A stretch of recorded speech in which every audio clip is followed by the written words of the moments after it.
और रास्तों पर मुसाफिरों के साथ बदसलूकी, ये सब एक मामूल बन चुका था। लगता है ये अकेला है, चलो इसकी मेहनत का फल हम ले लेते हैं। सदूम में कानून तो हमारा ही है, ये सामान हमें दे, इससे मैं तुम सबको रात में दावत दूंगा। जरा सोचे, जिस शहर को अल्लाह ने अमन, रिस्क और खूबसूरती दी थी,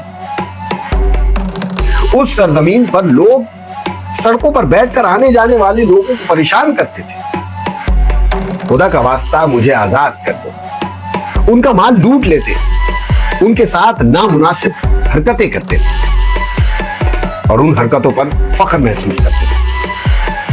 दोस्तों, नेमतों की वादी अब गुनाहों का मैदान बन चुकी थी।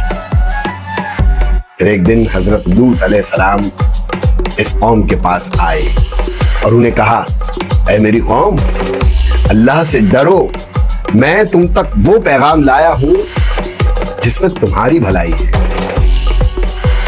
कौम के जवान हंसते हुए बोले, भलाई? भलाई तो हमारे शहर की गलियों में बहती है, हमने किसी नबी से नहीं मांगी ये भलाई। लूत अलैहिस्सलाम ने कहा, कौमों के उरूज ईमान से होते, दीवारों की बुलंदी से नहीं होते।